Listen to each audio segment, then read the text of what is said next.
everyone, DarkOfAllTrades here. Now, it's no secret that I love answering questions. You see me in comments responding as much as I reasonably can to all of you, whether that is answering questions, clarifying what I mean, clarifying what I think the apologist means in the video I'm responding to, or simply agreeing with you and encouraging more conversation. I want all of my viewers to have the tools they need to discuss the ideas that are commonly brought up by theists and apologists. Chances are very good that you have a family member who is particularly religious and listens to their pastor or finds an apologist on the YouTubes, or has purchased and has been meaning to read Lee Strobel or C.S. Lewis's apologetics books.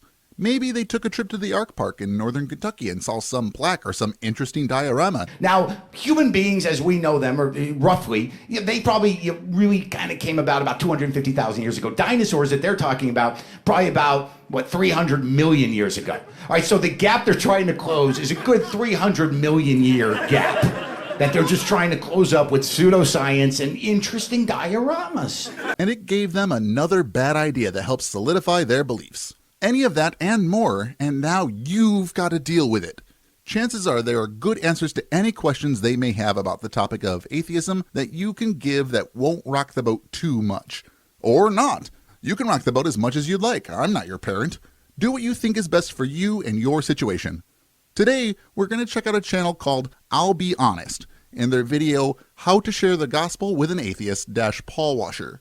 This seems to be part of a Q&A session where I'm guessing this question is going to be asked. This could be a great insight into what apologists think religious people should do to try to convert atheists, so it could be worth our time. Let's see what this question has in store for us. So I was saved about 2 years ago from, atheism, and I have a pretty atheistic family, and so I've been trying to share the gospel with them ever since I was saved. Well, this is probably not a good idea. I'm guessing this guy lives in the US and therefore his family has likely heard of the Bible before. Generally, atheists just want to not be bothered by religious proselytization. By design, proselytization has methods that are meant to split people into groups, an in-group and an out-group. If people accept what you say and convert, then yay, your method works, and you are reinforced in your beliefs. Of course, it is more likely that it won't work and you will drive a wedge between you and your family members, which will make you feel down, and so you'll likely seek comfort in the people who support you on your cause, i.e. the church, and you'll get reinforcement that way, meaning you're more likely to keep trying with other people, potentially casting your family members who don't accept your new religious beliefs into the out-group. Honestly, if you have no choice but to proselytize to an atheist, your best bet is to be casual about it. Just let them know that you have a book and you'd like to share it with them, but let them read it on their own time if they are interested. If they're not interested, just accept that they hold a different belief than you do, and don't try to force them to change to your way of thinking. Don't bombard the people you care about. You wouldn't like it if they did that to you, would you? This way, you can keep your beliefs and allow them to keep theirs without driving that wedge between you two. And just finally, recently I'm engaged in a conversation with my sister, and she's wanting to get into a discussion about evidence. And I'm just curious if you guys could touch on, should I engage in that or not? And you probably shouldn't, but only because the evidence is not on your side. If your sister wants to engage, then it's okay. But chances are, by the sounds of it, your sister already has the right idea. She wants evidence for why she should believe what you do. She is open to the discussion, which means that if you're going to have the talk, she has consented. Do some research and go in with an open mind, willing to listen and take what your sister says seriously. Your ideas are going to conflict, so start with what you both agree on and figure out where you diverge, and then why. It is okay to not have an answer to everything, but be honest about that. Accept that your sister is also not going to have all the answers either, and if you think you have an answer to something she doesn't, your answer will likely need to be justified before she will believe it. Also, even if you do make all good points and she doesn't have any good responses, give her time to process and consider what you have to say. Sometimes, the best thing to do in a conversation is take a step back and continue the conversation later when each of you has time to honestly think about what the other has said. if not, at what point do you draw the line? And, I've listened to sermons on not casting your pearls before swine, so I'm just kind of lost as to where to go from here. Generally, when emotions start to run hot, I tend to back off. People who are giving highly emotional responses are likely not processing what you're telling them very well. Start small, and when it seems like you're not being heard, back off for a while and consider your approach. When someone is not giving answers to the questions being asked, but rather what they think they're being led to, the conversation breaks down quickly. Any sincere question, any sincere, genuine question deserves a sincere answer. But know this, that all the answers from science, culture, whatever, is not going to convert her. If this is the case, then the problem is with your argument. You need to use things your conversation partner already understands in order to get them to understand a new idea. If you aren't using something like science, culture, or whatever to talk about what exists in the universe and what affects her well-being, then you are doing something very wrong and should reevaluate your own position. When science, culture, or whatever gets something wrong, what shows that it is wrong is better ideas. Why does generally every person now understand that the earth isn't flat when one time the majority of the population did? It is because we had science that was overturned by better science. Why do cultural problems get solved when they do? It is because we recognized a problem and found better ideas and implemented them in our culture. When whatever is shown to be incorrect, it is shown by better whatever. It's going to be the gospel. Always go to the gospel, the gospel, the gospel. To try to convince someone that the gospel is true, it isn't going to be science, culture, or whatever. It's got to be the gospel? I'm not entirely sure how to respond to this. If your sister doesn't care about science, culture, or whatever, then why would your sister care about the gospel? This is a pretty big issue with standards of evidence. How can anyone show me that anything in any book is true by not using science, culture, or whatever, but only using that book as the source? This is convincing someone that the book is true by convincing them that the book is true. This is a circular argument. Perhaps he means that he will use feelings? Jehovah's Witnesses use this tactic a lot. They use music and videos that are designed to elicit emotions in the person watching/listening, and then use those emotions as evidence of their message. It is terribly manipulative. How does a man... Let me give an example. There's a brother I know in the mountains of Peru. Totally real, not made up story incoming. He was pagan Catholic, which is, as many of you know, in Latin America, it's a mixture of a paganism and a Catholicism. The whole village was.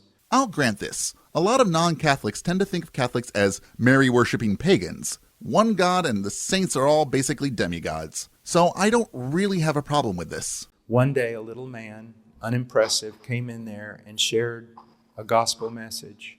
Just a random verse? Let me go to the Bible verse generator at dailyverses.net and get the first verse I roll from the Gospels. Here we are. Luke 6:30. Give to everyone who asks you, and if anyone takes what belongs to you, do not demand it back. Now, this was a random verse that just happened to give me. I did not pick this one. Was that the verse that was shared? I don't know if that would be convincing to anyone to start believing in a God. Immediately, this man believed. Then this man is not thinking rationally. Maybe he's one of those people who just believes the last thing the last person tells him. Would this be convincing to anyone? Anyone at all? How about I flip the script and say, this man read a chapter from A Brief History of Time, and after hearing that, the guy immediately stopped believing in the false god he thought existed, dropped to his knees, looked up to the sky, and turned atheist. Now, does that sound like someone who's thinking rationally to you? That one message or even one whole chapter in a book could completely sway the person's religious belief from one religion to something else? I don't buy it. The next day, the whole village got together and they were going to, it's a thing they will do for punishment, they were going to bathe him in boiling water. Yikes! What kind of people are these? As a punishment, the whole village was going to boil this guy alive? You ever accidentally splash boiling water on your hand when cooking? You know how you tend to get a burn of some degree immediately? Yeah, imagine that to your whole body. This was used as an execution method in some places, but is generally not seen outside of the most heinous criminals doing it in places like Peru. At this point, I do not believe this story. There's no way that a village would do this to one of its own people, especially just as a punishment. If this actually happened, the village is evil. Check the description of a Snopes article talking about a man who died trying to save his dog who jumped into one of the hot springs at Yellowstone. It doesn't say how long he was in the water, but to save a dog, it wouldn't be more than a minute to do what is in the story. Generally, the consensus is that it would take about 2 minutes to die from something like heat stroke or a heart attack from immense pain. Wherever this story takes place, I am glad I'm not there. Big yikes. If he didn't recant. Really? That was the heinous crime? They're already pagan Catholic, so there is some belief in the Bible already. The latest of anything like this I could find was in 1991, done by the Shining Path, which is/was an insurgent group now known as a communist terrorist group and the official Communist Party in Peru. They did this to 2 priests who were sent to Peru by their order from Poland, so at the absolute latest, this story is now 32 years old. This video is from 2021, so a 30-year-old story? Of course, this is not an entire village. This is an insurgent group kidnapping and executing 2 priests. So I am not sure exactly what story he's talking about here. I haven't been able to find anything on it, though for the most part, the Catholic-Protestant conflicts ended in the 1960s, though the Constitution has protections for religion that was enacted in 1993. This doesn't make his story wrong, but it does give strong evidence that it is way outdated and likely embellished. Now I want you to think about something. He hears a message that contradicts his entire tribe, his entire village of people. What in the gospel conflicts with Catholicism? What exactly was the big change? Did he convert to Protestantism? What? He hears it from a little unimpressive poor man who only stammeringly shares the gospel for 30 minutes. Yet in that moment, he comes to believe that Jesus is the Christ resurrected from the dead and that salvation is by faith. According to multiple sources, since at least 1650, they were celebrating Easter in Peru. One source for this is in the description. Others say that Good Friday was celebrated as a tradition since 1541. A source for this is in the description as well. So the village likely already believed this or something like this, unless he's talking about pre-industrialized Peru, or potentially as late as the Peruvian Inquisition, which lasted from 1569 to 1820, and where a whole 6 Protestants were sentenced to death by the court of Lima. So even if I accept this story actually happened, it didn't happen in modern times. But wait, he said, "There is a brother I know." This can't be right. He never read evidence that demands a verdict. He knows nothing about Van Telian apologetics. No reasons to believe were given to him. Nothing about who moved the stone. There was nothing. It was the gospel message. How is it that with that small thing, he's now willing to die for his faith? Because he is either irrational or fictional. This is very similar to the "they wouldn't die for a lie" argument. I suppose pretty much any answer to that argument would apply here, but let's pretend we have no idea. You don't know what was in his head, and neither do I. I suspect that what we have here is an argument from ignorance. We don't know why this guy was willing to die for his religious beliefs, therefore his religious beliefs have some truth to it. Nope, not buying that either. I think John Calvin, one of his greatest contributions in theology was to answer that question using Scripture, that it was the work of the Spirit of God testifying to the truth of the message, illuminating his heart and regenerating him. So that should be your concentration. Speaking forth the gospel, demonstrating the gospel to your family. Yeah, demonstrating the gospel to your family, but not using science, culture, or whatever. Which means if you try to share with them and they say no, do not badger them. Do not give them a reason to say, look what he's become, a fanatical person who just badgers us and judges us. This is pretty much exactly what I said earlier. I have to give some points to this guy for saying this. No, seek to share the gospel with them. If they say we don't want to hear it, stop. And serve them and love them and bless them, not in a way in which you're trying to draw attention to yourself, but out of a sincere heart. If she has an honest question, like, what about evolution?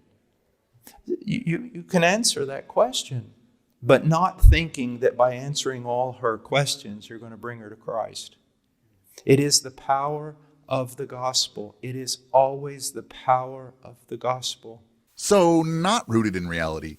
You have to use the supernatural to convince someone that a book is true. Since the supernatural has not been shown to exist, this is going to be a real challenge.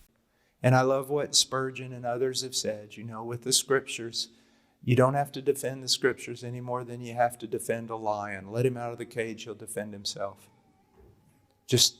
But let me give you one other example. I remember I was on a plane having a wonderful conversation with this unbelieving man. Totally true story number 2 incoming. Certainly not a trope used by every apologist ever. And then I said, can I take the next few minutes and share with you the gospel, my faith? And he turned in just one moment, into no, I don't want to hear anything about your religion. Now, if I was really zealous, I would have kept going, right? And I said, okay. Now, what was it you were saying about your sister? And I kept talking with him. This is as close to the right answer as one could give in this situation. Just understand that the person does not want to talk about the subject and drop it immediately. Again, major points to this guy for recognizing this and encouraging others to do this as well. Maybe he isn't so bad after all. I kept serving him. And you know what happened? He got up.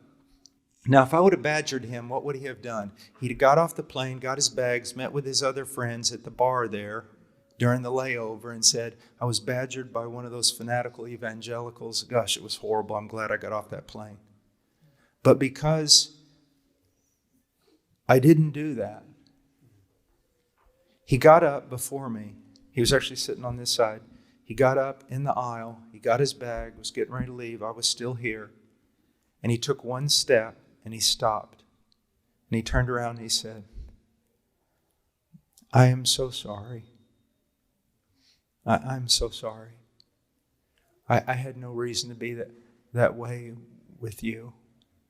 Do you see? And you want to. We have a lot of college students, and one of the things I always have to tell them: look, you've been converted, and now you're saying to me, your parents have gone to church for 25 years, and you don't think they're Christians and everything. Let's talk about how you're going to act when you get home.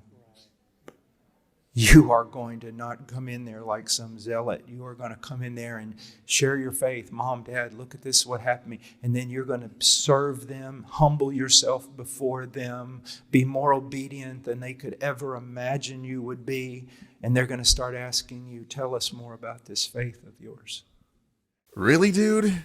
Do you really think that someone's religious parents who have gone to church for 25 years are going to ask you to tell them about your faith because you are more subservient to them? In my experience, this isn't how it happens. Parents tend to think they know more than their children, even when their children are adults.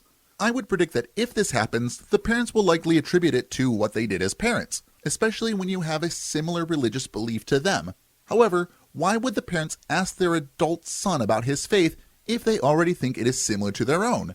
You are both Christian of some stripe, and unless you're showing clear signs of disagreement, such as in their church or not observing their holidays in a certain fashion, it is more likely that they will just think you accept what they do and keep doing what they're doing, especially as religion can be a very confrontational topic even for families with only minor differences. That's it for his video. So what was the actual answer he gave to the question? Let's review. The question was, he wants to share the gospel with his atheistic family, and his sister began to ask about evidence. Should he engage in that or not? And if not, where should he draw the line? The response was, don't use science, culture, or whatever, just use the gospel and let the supernatural power do its magic. There was a small guy who went to Peru and converted someone after 30 minutes of just reading the gospel, and that guy was going to be boiled alive as punishment for being converted. But don't badger your family. If they don't want to hear it, don't talk about it, like I did with this totally real person on a plane who really didn't want to hear about the gospel and my faith. Finally, be more subservient to your parents than they could ask for, and they will eventually ask you about your faith. Do you think that answered the question asked? Or, like me, do you think it was story time with Pastor... I've already forgotten his name. Paul Washer. That's it. Though I have to give the guy credit that his second to last point was, don't push it at all. Bring it up once, and if they don't want to hear it, don't go into it. This is a good message, like I said at the beginning. I promise I had not watched up to there before starting this script.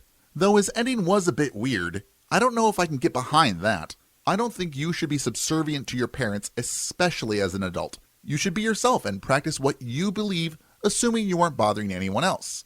If they want to know more about what you think, they can ask. This encouragement to be subservient is a bit worrisome. This behavior is seen as weakness almost all of the time, especially in a parent-child relationship.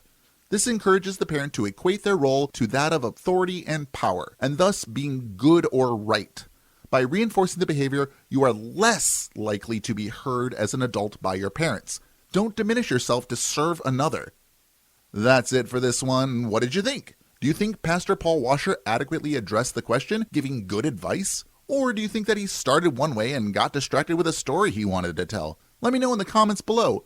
What do you think of his advice to the audience member? I particularly like that he emphasized the "don't badger them" idea.